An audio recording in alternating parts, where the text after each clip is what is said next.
to make a suitable setting for a story can be as much a part of the game as the creation of documentation for a contemporary ghost. There is, of course, room for pastiche here too, and it is used consummately for this purpose in Martin's Close, in The Ash Tree, and in The Residence at Whitminster. It is, however, just one aspect of the setting which is being recreated. And even where this aspect is concerned, mastery is required not only of the writing style of the period, which James certainly possessed, but also, if the document being created is to succeed as a part of the story, of the myriad details of the life of the period in which it is supposed to have been written. And to illustrate this point, some time ago I began to read a novel set in the time of the First Crusade. I got as far as the point where the Crusaders were said to be landing on the coast of Syria, supported by the guns of the Genoese fleet. Closed the book, read no further. This, of course, is not the sort of anachronism of which M.R. James would have been guilty.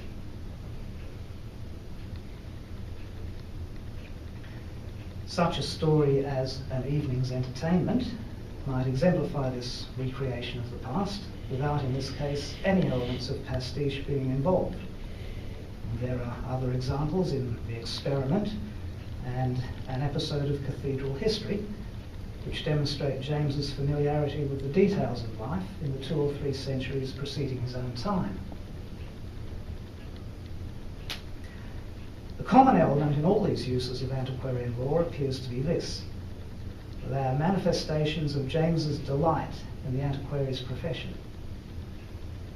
It's not without significance, after all, that his first 2 published collections of stories were called Ghost Stories of an Antiquary and More Ghost Stories of an Antiquary.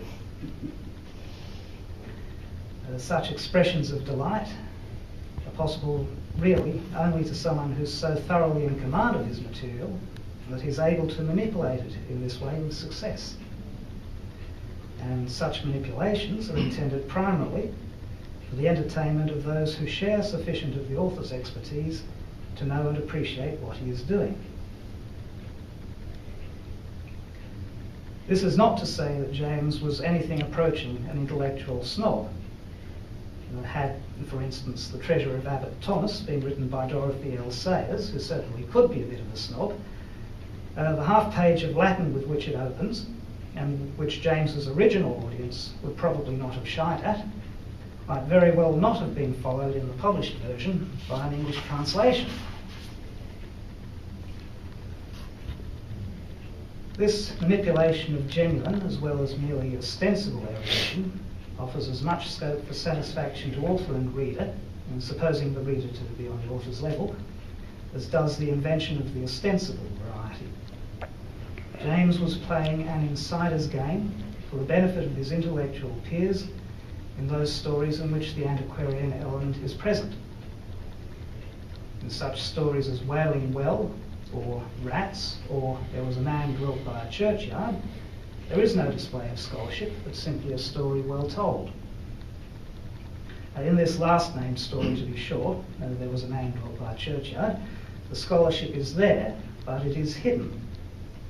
And, much as the American folklorist Richard Chase was to do in his Grandfather Tales, James has presented a specimen of folklore simply as a piece of literary entertainment. Wailing Well, to be sure, appeals to another kind of insider, the Etonian, but that's another matter entirely. To conclude then, antiquarian lore provides M.R. James's ghost stories with both verisimilitude and romance. The former can be appreciated by any intelligent reader.